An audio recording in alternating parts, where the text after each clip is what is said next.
like a moment of denial to a couple of days of feeling pretty sad and grieving the kid that I thought I had. And it's like, let's face it, I really wanted to have empty nest syndrome one day. I love my kids, but I do want them all leaving my house one day.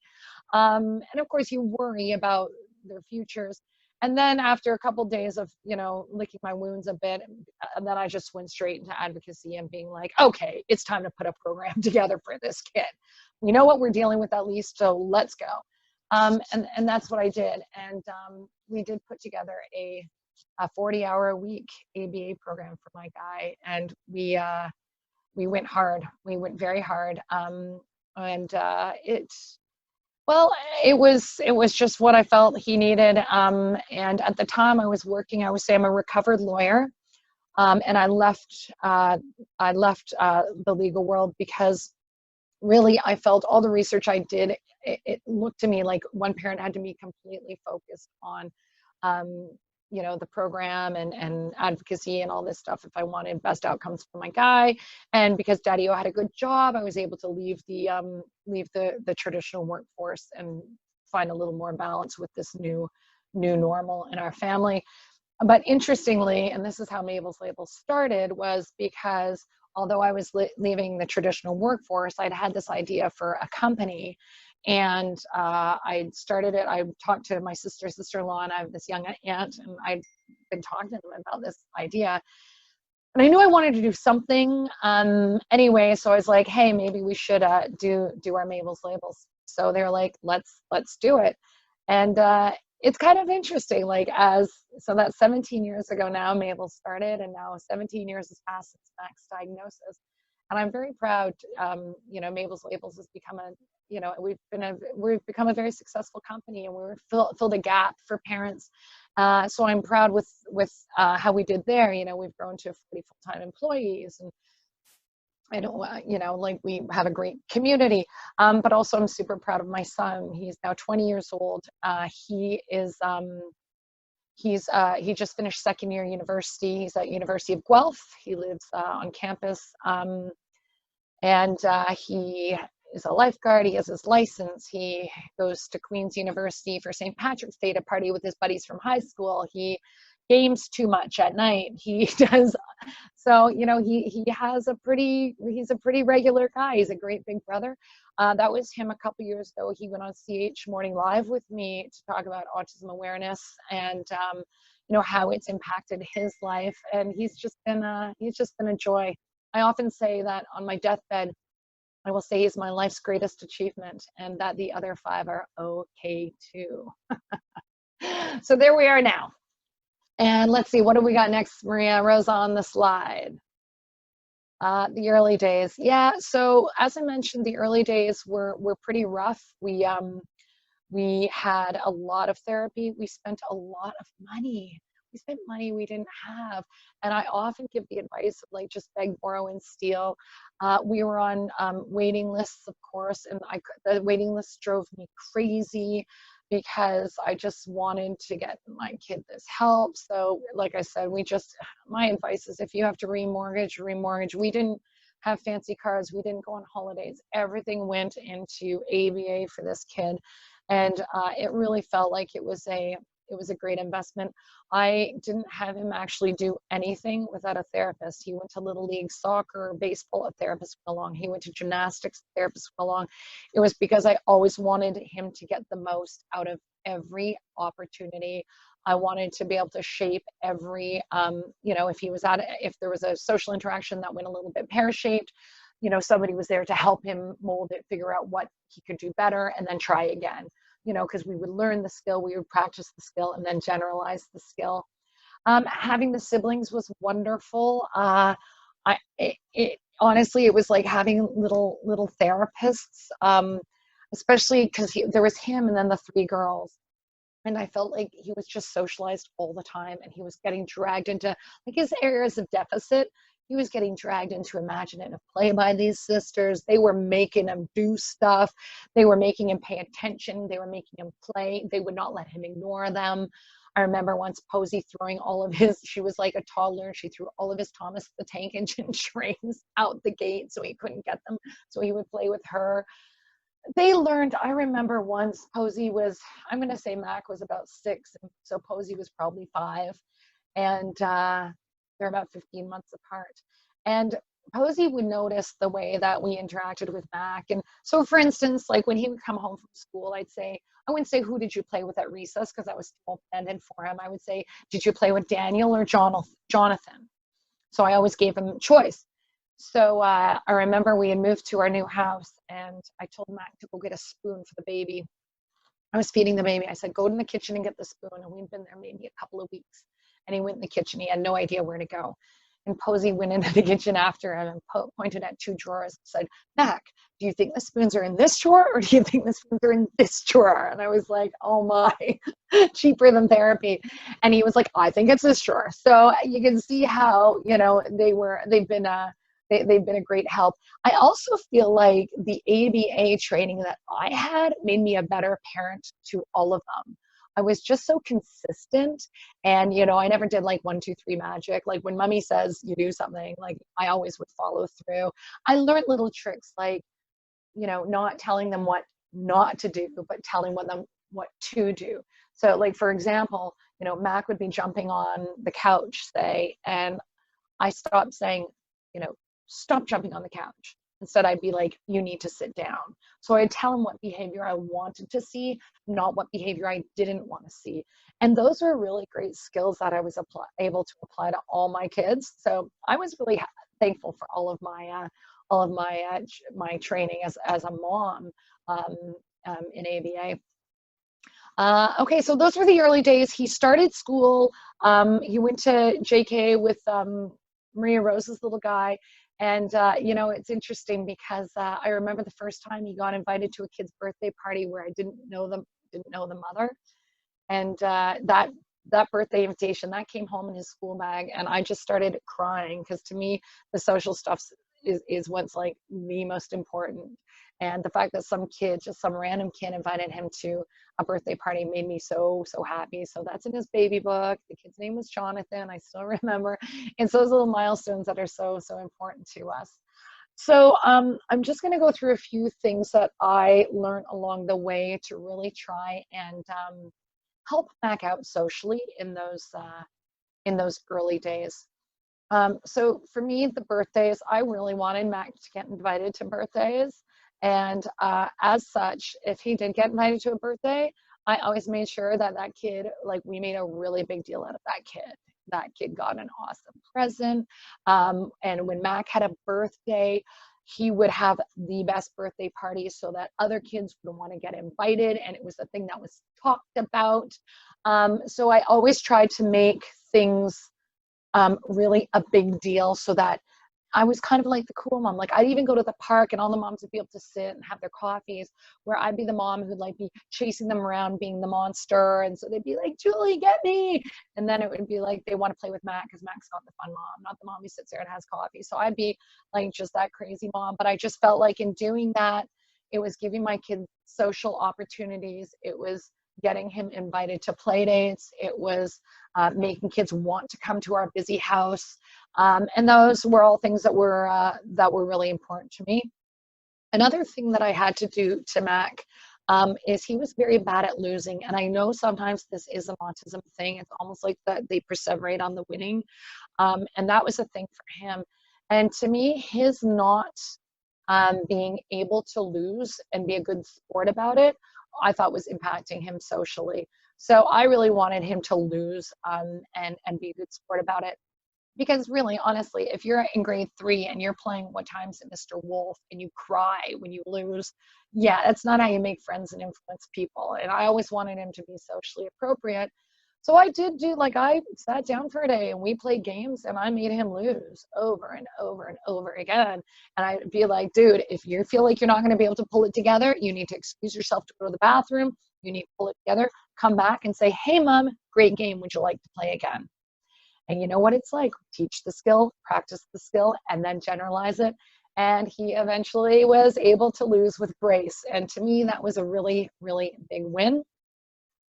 The other thing I did with my kids and I did it with all of them. We always autopsy a social event. So say if we got invited to a family barbecue or to, a picnic with friends or something like that, always on the way, I would let them know what the expectation is. So we're in the car, guys, this is what it's going to look like. This is what it's going to sound like. This, how many families are going to be there. When we get there, I expect you to say hello to the person who's hosting. When we leave, you say thank you. So I would give them the lowdown. The other thing too, just a side note, I feel like having the lot of kids thing made it so that Mac, like my expectations were pretty high of him. Like if everybody else is going to clear their plate, you have to too, bud. Like I was never able to kind of let him get away with stuff. So that was kind of helpful too. And I think this is what happens socially too. So we'd go to an event, and then when we got home, I'd be like, okay, what went well? Even better if. So what went well? Oh, well, you played a nice game. You guys were playing dodgeball or playing this.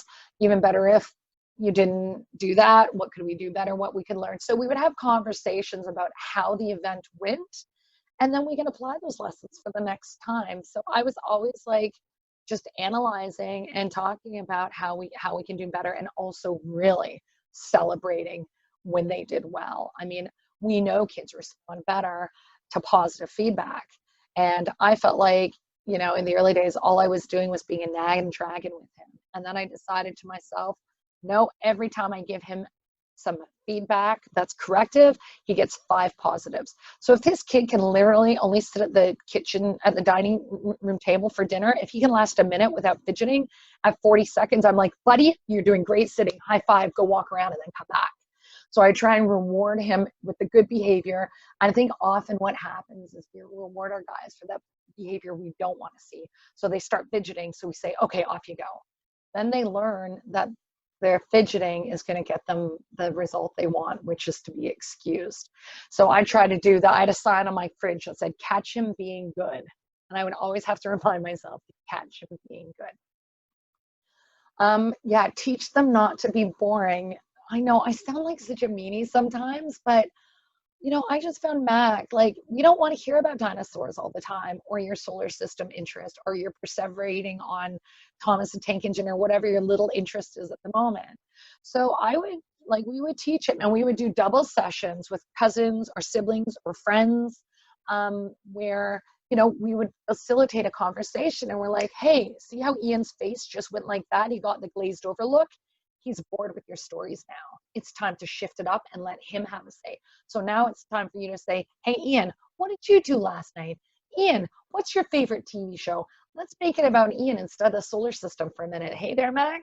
So these are the things that we try to do, again, because if he's boring, then kids aren't going to want to talk to him. They're not going to want to play with him. They're not going to want to invite him over. They're not going to want to socialize and engage with him. So we were quite forthright about no, Mac, the story's getting boring. It's time to move on. And he was like, right, okay, good. And to learn the visual cues of what a bored face looks like. So that was one of the things. We also tried to keep him cool. If all the kids were playing with, I can't even remember, back in the day, my youngest probably would have been Skylanders. So if all the kids were playing with Skylanders and Mac had no interest in Skylanders, I went and bought all the Skylanders and taught him to play Skylanders and played Skylanders with him, and had friends who love Skylanders come over and be like, oh my God, Mac, you've got all the Skylanders. I want to play with you. Because then it gave him something to talk to them about, something to relate to them with. So I would, Pokemon cards, anything that the kids were really into, I made sure his butt got interested in that. And this is another area the siblings were good. Like, they kind of helped him keep cool. Like, they're like, Mac, you know what? Right now, you should be wearing Converse. You know what, Mac? We wear our hats this way. You know what, Mac? You're not wearing that nerdy. You're not wearing your jeans that high up on your waist. So the siblings were really sort of grounding for that, and they kept him cool too. And we also taught the friends and the cousins to be like, you know what, you don't stare at a friend who's doing something that's not age appropriate. You're like, dude, that's not how we do it anymore. Or, dude, you're standing too close to me. You gotta take a step back. Good job. I like that, buddy. Now let's talk. So it's okay to give them some feedback in a cool way. The stims, so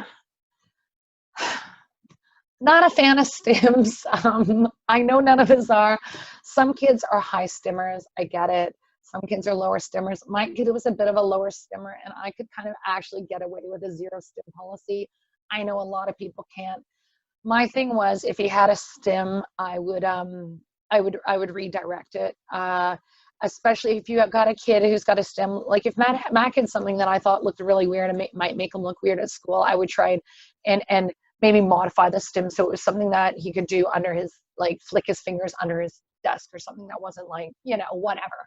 Um, I was able to implement a reward system with a zero stim policy. He knew that I was not a fan of the stims, and he was able to break the stims. That was more just a lucky thing. Um, but I know, like, a lot of parents are like, what do you do if they're stimming? How do you redirect? How do you do those things? I mean, our friends like from Rock could tell you with the ABA. Like for me, I always just would interrupt it. I would distract from it. I would never give it airtime. So if he was doing something with, like, weird with his hands, say he had a hand stim or something, I wouldn't be like, you got to stop doing that with your hands. I would catch him when his hands were quiet and be like, bud, I love your nice quiet hands. Here, have a Smartie. Or, I would probably physically put them down and be like, hey, bud, what do you want to do now? So I'd probably stop the stim and then just kind of be like, try to get him thinking about something else. But yeah, so I would try to redirect, I would interrupt, and then I would reward in the absence of behavior. Stimming can be a thing. I know, and like I said, everybody's got different tolerance levels and that sort of thing.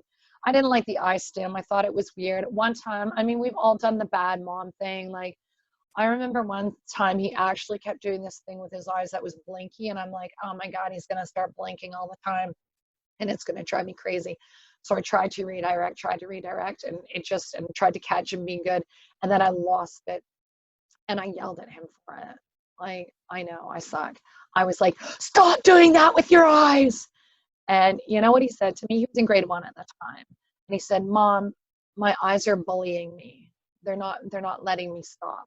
And I was like, I am awful. I am like the world's worst mother. So we all have those moments. And yes, I felt terrible, but am I gonna, like, carry the guilt around forever? No, I'm gonna be like, bud, that was so inappropriate of me. I am so sorry. Do you forgive me? Like, I'm going to do better. I know better and I can do better. But you know what? Your eyes are bullying you. Maybe we should go to the doctor. As it turned out, he had dry eyes and needed some eye drops. And so I also think, like, find out if there's something physical going on first before you freak out of them over their stem. And like, I know, because we got a lot of tiptoe walkers, but then a lot of kids do have a problem with their Achilles heel and they have a short tendon. So get, scratch the physical stuff off first. But again, you know what? We're doing the best we can. We are like, it is hard raising these kids. We're exhausted. We're advocating. We have other children who are feeling neglected by us most of the time. Like, you know what? Cut yourself some slack. I always say I gave up mom guilt 4 kids ago. I do better. I learn from it. My kids are quick to forgive me. I'm quick to forgive my kids. You have to just move on. We cannot carry the guilt around. It's a big waste of energy and a big waste of time. I also really made sure I just need some tea. Hold on. I swear it's only tea. It should be something stronger at this point. At this point, when are we? Week 6 of all being isolated with our families that we love and adore.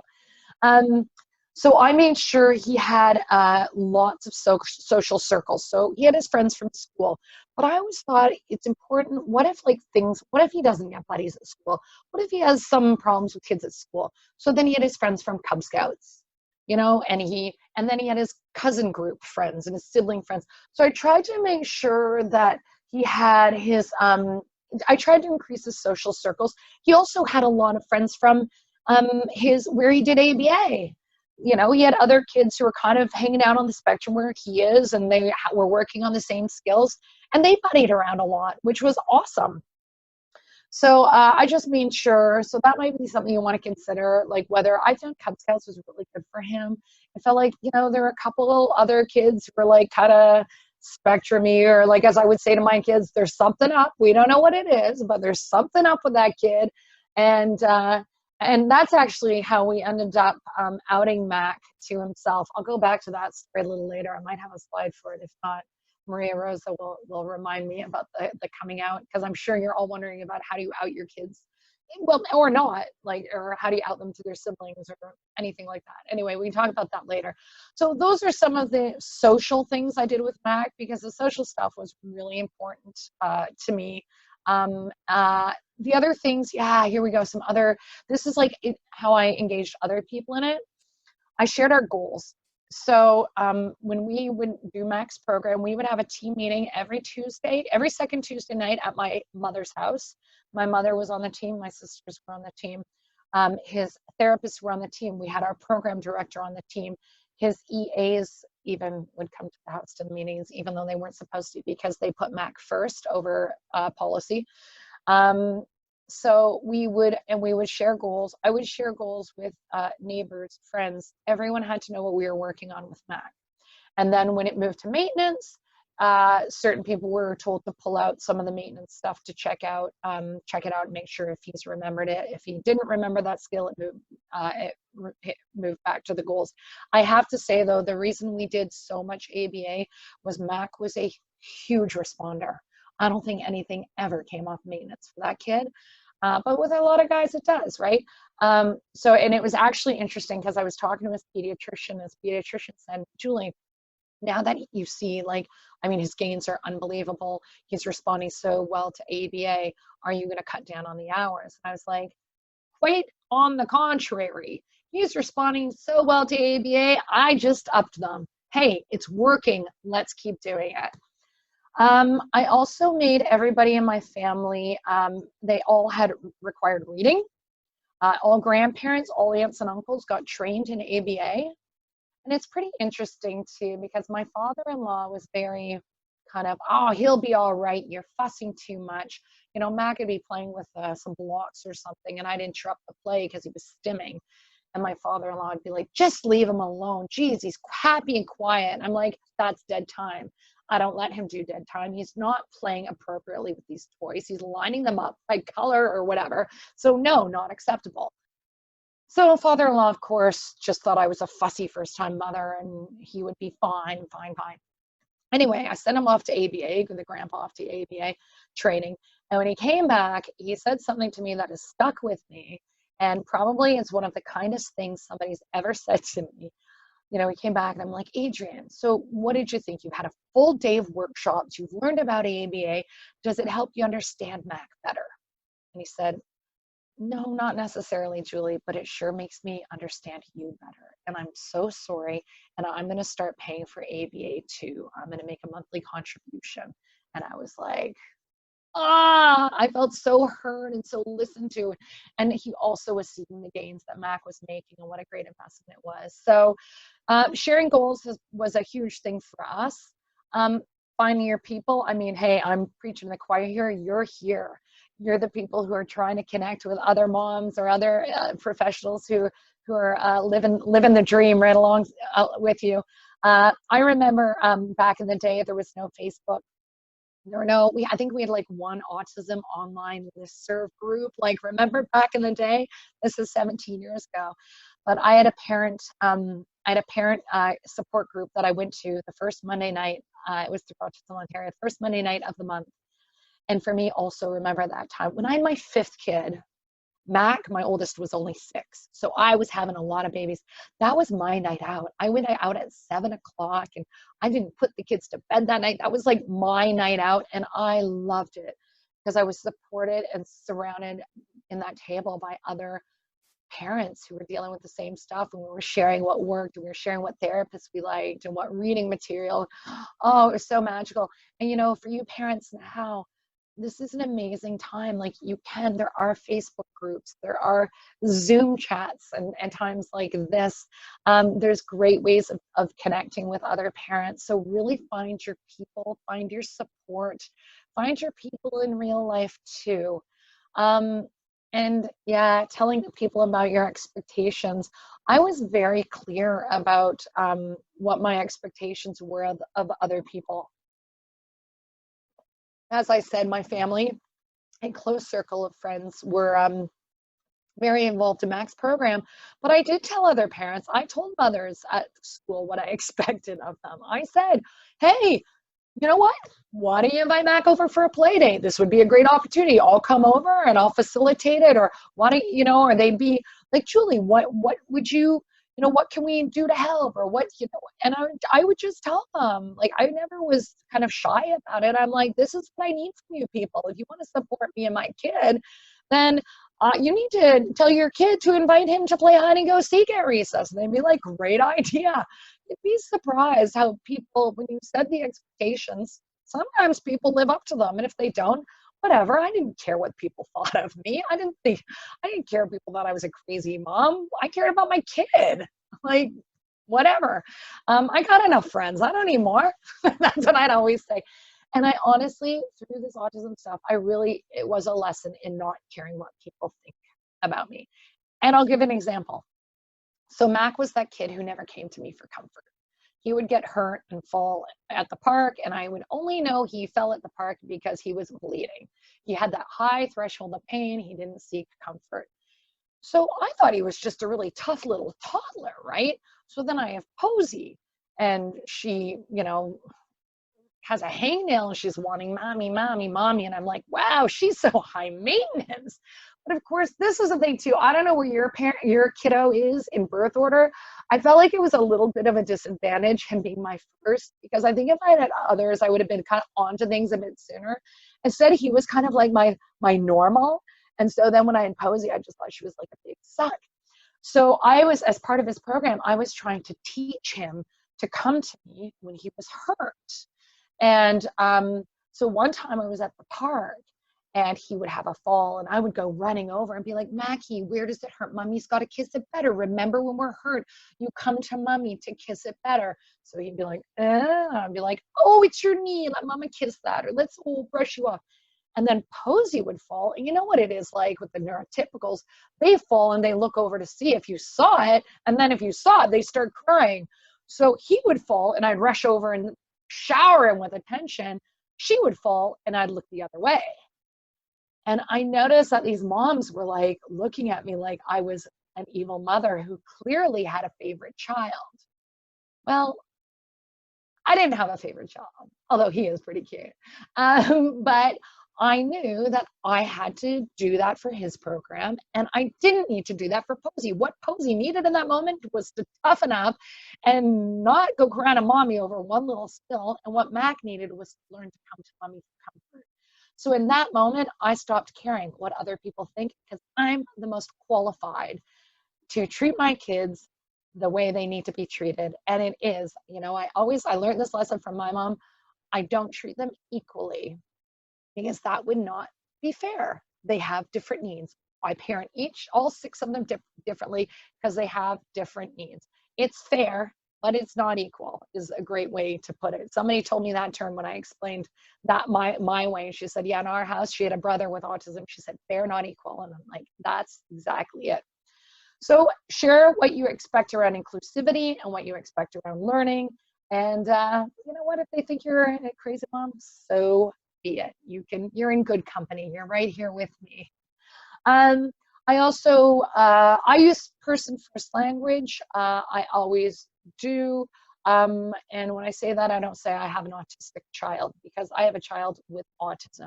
I have a child with some great talents and other things. I have a child with a lovely personality. I've got a child with some great, cool friends who he loves to play video games with, all that stuff.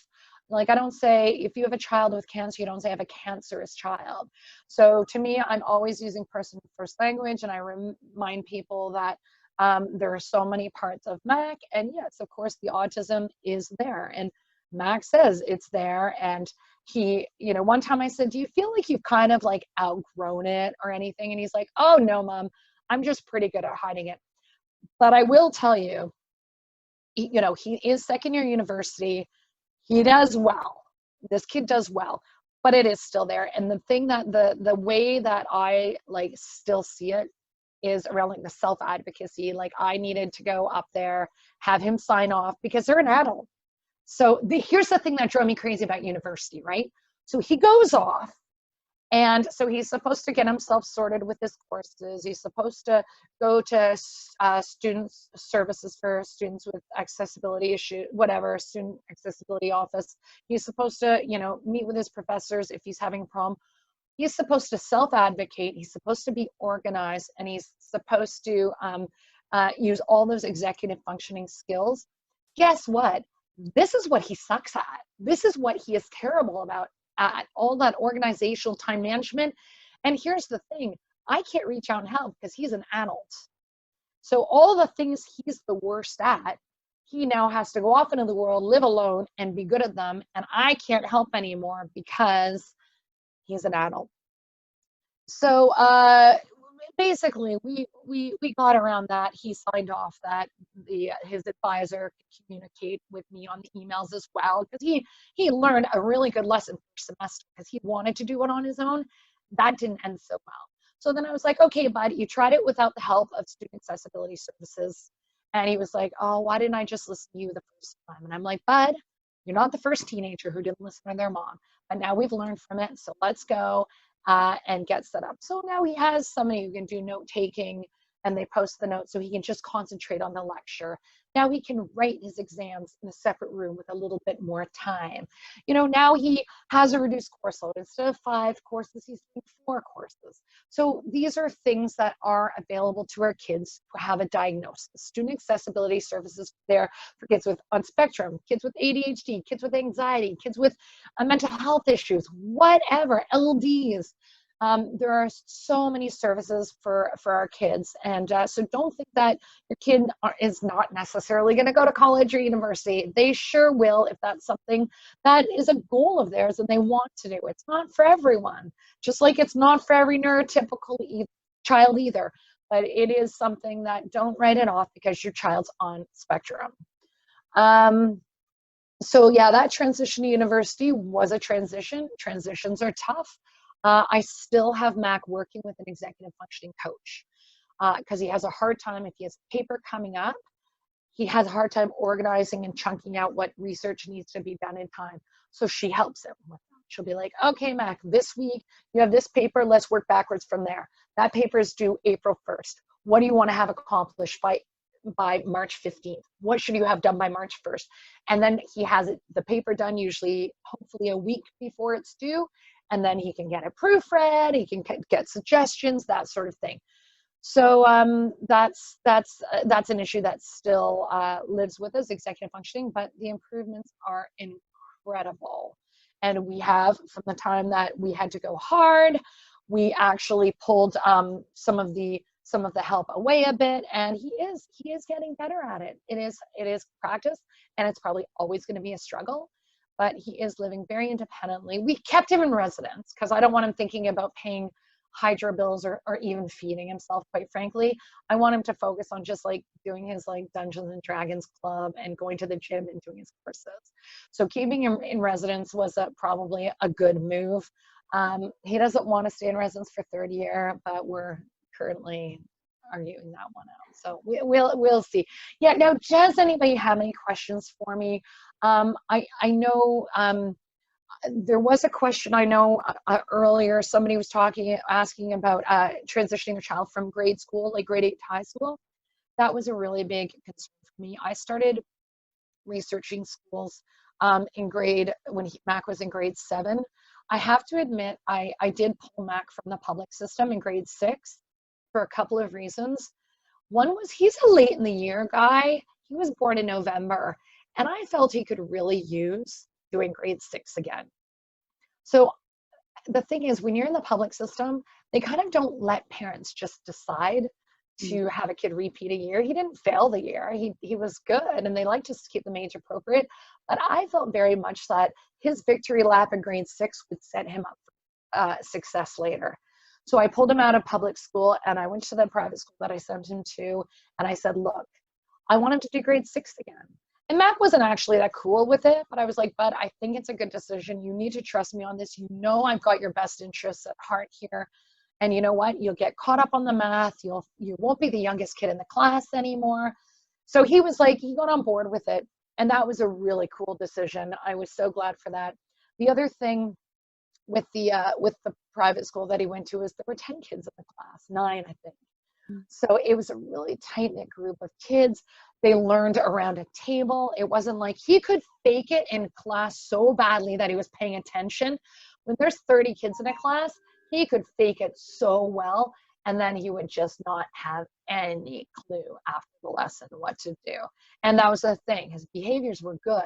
And you know what happens if your kid has good behaviors, they kind of can slip through the cracks because they're not taking the teacher's attention away and they're quiet. And so he was that guy. He was that guy slipping through the cracks. So I felt moving into this learning environment that was perfect for him. Socially, it was awesome for him. And then repeating grade 6 was great. So I was nervous about high school, and I did end up sending him to a private high school, but with like 20, 25 kids in the class. That he was ready by then too. He was ready to have a real classroom environment, but I felt like I just needed a softer landing. And I felt like by being a paying customer, and I know we can't all do this, but by being a paying customer, they have to listen to you. Like they have to, they want your money. So I feel like the advantage of me being able to go in there and say, no, these are the expectations. I want this to happen for him. They're like, okay, Ms. Cole, let's see what we can do to make that happen. Whereas in the public system, they'd be like, we don't have the resources, I'm sorry. So for me, we were able to do it. It worked. We were able to get help with it. Again, beg, borrow, steal from family, whatever. Again, lucky Daddy-O has a good job that, he brings in a good salary that allowed us to do some things. I often wonder what Mac would look like today if we weren't able to do all of that early intervention, if we weren't able to make these educational choices, all these things that were very expensive to do. And it drives me crazy because I know, again, parents, when your kids are waiting lists, it's so frustrating if you can't fund these things. But really try and find the resources, try and look for resources, try to advocate, try to keep calling. Am I off that waiting list? The squeaky wheel gets you. I'll keep going to that school. Mac had an EA because they didn't want to see my ugly mug down in the office every day, bugging them, advocating for him. So I was actually, sorry to interrupt you, Julie. Yeah, go ahead. Say, I'm not sure if anyone caught that Daniel is my son, and you and I have known each other for many years. And yeah. I was just going to say, even prior to you choosing the private route for Mac, I remember your advocacy. I remember your conversations going in. I mean, it was every day almost that I would see you because I was there and when we're all young moms and our kids are young, we socialize after the bell rings and check in, and I miss those days. I know. But definitely, like with everyone's journey being so different and resources being so different, I feel like even prior to that, you were advocating for him. You were speaking your truth, your own wisdom as his parent, as you said. For sure. And parents are the most equipped to do this, except it can be hard if you don't have the personality for it too. It's hard as well. And it was easier for me because guess what? I learned the Education Act. Right. I could throw the book at them, and the squeaky wheel does get the oil. I've got a friend, an employee actually at Maples Labels, whose English is a second language, and I never let her go to school meetings for her daughter without me. You make sure that your side of that table is not just teacher, principal, cert, whatever. You make sure, especially because if they're going to say, oh, you know what, I'm sorry, we're going to cut down to our halftime EA, and you're like, oh, okay, that's all right then. Or I'm sorry, we don't have the resources for speech. You want to make sure, like when that happens with my friend who's ESL, like, who is a team member at Maples Labels, I'm like, actually, you know what? No, I want her getting it 3 times a week. And they're like, okay, Julie, the thing is, I'm like, no, look. And that's not something that my friend would have. She'd just be like, thank you, and leave it at that, right? So make sure if you are feeling a little timid, or you're not sure of the system, that can be so intimidating. So try to find an advocate, try to find a friend, talk to another parent who's been with it. I go to school meetings with friends all the time. Sure. We have a quick comment, actually, if that's okay, and as well as a question. So the comment is, fantastic, dynamic presentation, love it. And she's wondering about suggestions for executive functioning coach, someone maybe that you would suggest in this case. Yeah, for And sure. it's if you want it, you could send it to me. I could send it to them, Absolutely. whichever I you will prefer. I will actually absolutely send you her contact information. And it's wonderful now because she can do it by Skype. So even when he's at university. So I had her name's Cheryl Keller. She's a St. Gabe's mom, and she has been trained. She has done all these courses in executive functioning specialties. So I had her working with Mac Reno's in high school. She would go to his school and work with him like during his spare or half of lunch and just keep things on track. While he's in university now, and they Skype once a week or they text each other, and then she'll kind of give us a roundup. But this has been, and actually she works with so many. I'm also my youngest guy. I like to top and tail all my kids with very interesting learning profiles. So my younger guy is ADD, ADHD, LD, and gifted. And I actually have her, she goes into his school, I think, yeah, every day, because I made him French exempt. That's things too, right? Like you can make your kids French exempt. If you have a kid with a communication issue, they don't need another language. I make my kids French exempt if they have any communication issues.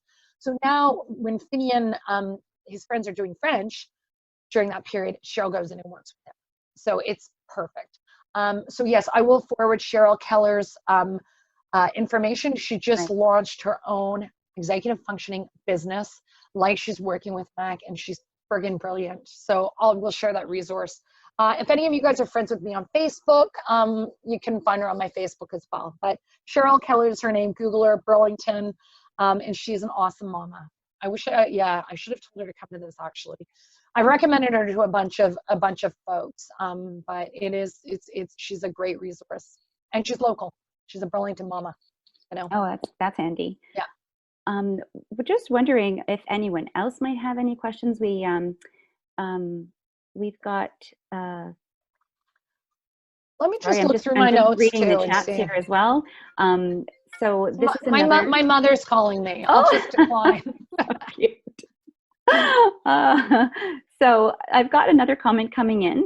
Okay. That perhaps Leanne could share in with this question. Okay. Maybe between the both of you. That they love this presentation, Julie. Wondering about your recommendation on where to begin my search for an ABA therapist. And there's Leanne. Oh, hey, Leanne. But she's muted right now, so just somebody might have to unmute. There she is. Okay, so look, because I've been out of the game for a while, I am, my guy, as you know, he's at university now. But I will tell you where he went, and I loved it. I'm a big fan of Am Badwal, and she owns Missing Links Academy, MLA. They run a school, and they also have an ABA program, and they do social groups. I felt like she understood my kid and his program needs and how to push him along. It was unbelievable, like honestly. And of course they're closed now, but I'm sure she's doing consult by Skype and that sort of thing. But I do really like Missing Links Academy. Missing Links, I know people have given feedback that they don't know the name, but like the name, but in her vision of it was about putting the missing links together and connecting the kids and the programs and that sort of thing. But that's I love Missing Links. Yeah, that's a great. I'm sure there's other ones out there now that I don't know of. I'm not sure about Joyful Learning. I don't feel as connected to the young moms anymore who are in the thick of it. So I'm sure, maybe Leanne or other people might have some great resources as well. Again, all this stuff costs. All this stuff costs. Yeah. That's the reality. Leanne, is there anything you'd like to add? Yeah, I would just wanted to say at Rock, we offer services generally for kids 9 to 21. And our model is less of the intensive kind of therapy and more of the, ABA type of thing. So we would do a couple of goals at a time and not have that intensive, like 25 to 40 hour week. So if we were looking at for something like that, we would recommend that you look probably somewhere that was more equipped or more center based. Right, for sure. Yeah. We spend a lot of time in home or in the community, and that's a really great model for Rock. I just would say, make sure you do your homework, make sure, the OAP, the Ontario Autism Program, has a list of providers that have been verified to have the credentials. So you just want to make sure that when you do find the program that fits for you, that the person doing it is, you know, the board certified behavior analyst and has all of those credentials. Make sure Absolutely. and talk to other Good parents. point. I think Parents, honestly, your best resource, talk to other parents. Yeah. Yeah, Now, for sure. if And there I have is- to say, like back in my day too, there wasn't a center. So my basement actually was a therapy center, and I had therapists coming in and out, all the time. And then which was actually very handy for me in the time because I had all those babies. I didn't have to drive anywhere. The therapist would come to the house and work with Mac in the basement. And then if we had to pull in a sibling to do a doubles program or something, you know, there was always an extra kid on hand. So that suited me really well back in the day. Once things got center based, it was a little harder for me, but yeah. Was there another thought, Leanne, that you were going to add to that? Sorry, just as we were bouncing back and forth. No, I was going to send in the chat that just the OAP website or whatever in case people want to find provide. Good idea. So in saying that, you bring a good point. If any of you might have a question, if you've heard something here that you'd like the information on, say, for example, the executive coach that Julie was talking about, please feel free to shoot me an email. And my info's there too. Yeah, I was just going to say, I've just posted Julie's as well. And I will, like I said, forward Leanne's information anyways to everyone afterwards. So, but yeah, by all means, ask afterward if there's something that you think of as an afterthought, because that happens often. You know, there's a lot going on in our homes. So is there, just going back to your story, Julie, and just in terms of how you were sharing, your approach to parenting was very courageous, and as you said, very involved, and that's exhausting. And it's hard, especially like you said, this was 17 years ago. So sometimes having more access and more information can just be that much more overwhelming. Any thoughts on just takeaways for our parents that are listening, as far as how to maintain that kind of energy, and if there's even an answer for that question? I know. I think honestly, you've got to cut yourself some slack. I am not a perfectionist. My kids do not get brilliant meals. And like my thing was honestly, like, especially when I had a newborn, or like even at Mabel's Labels, like when it's August, we're trying to get all the labels out the door. Like I just remind myself, like, I'm not saving lives here. You know, if the kids have hot dogs 2 nights in a row, that's fine. Like nobody's had scurvy yet. The kids are all right. So take it easy on yourselves. If they're watching a little too much TV at the moment, if they're doing a bit too much time on the screen and you're feeling bad about it, this is a weird moment in time. You know what? Cut yourself some slack. Let them have a bit of an extra screen time. You have to stay sane too. You really do. You need to stay connected. If you can get on a Zoom call at 10 o'clock with your girlfriends over a glass of wine, try to do it. Like your self-care, and I know this self-care thing is a lot of crock. Like who has time for self-care? But whatever you can do that makes you feel better, try to do it. Cut yourself some slack. Don't feel guilty. And for goodness sakes, lower your standards, people. It's true. I always say when life gives you lemons, make a gin and tonic. Very true. Well, thank you so much. I mean, you've shared a lot of your insight and your experiences, and I love listening to your stories. You know, especially because like I know Mac personally, and it's true, he is just a phenomenal guy. Always has been, biggest heart. And I was so excited that you agreed to share your story because, you know, you're coming also from a perspective of what things were like then versus now. And that's in itself different. And I do think it's important too, like to see like somebody on the other end of it. I know you guys are really in the thick of it, some of you mamas and papas out there, and you know, it does get better. You know, you invest that time, and it's you know, I can't believe he's 20. Like honestly, our babies are 20, Maria Rosa. I know. Babies. I know. Cry. Very true, very true. Yeah. You know, they grow up so fast, and it doesn't matter whether they don't have issues, regardless of it. Yeah. There are babies, and I think you make a good point that we as parents have these amazing expectations of them, and you make you validate it well, that, you know what, we need to just expect whatever it is that they can give us sometime, as well as our own selves, right? That's Is to be it. kind to ourselves. We're good at being kind for others. I think as parents, we need to remember to be kind to ourselves as well. And remember what I said. Like, I yelled at my kid to make his Sure. eyes stop doing that. Like, we are gonna do these things. It's Yeah, okay. absolutely. We have to forgive ourselves. Yeah. Well, I'd like to thank you so much for this. Thank you, Leanne, for joining in, speaking a bit about a resource that everyone can have access to. Julie did mention some resources. Of course, we're not recommending anyone in particular. Always do your homework, just as Leanne mentioned, as Julie has experienced, because it's not a one-size-fits-all. And what works for one family isn't going to work for another. So you have to kind of navigate your way through your own journey.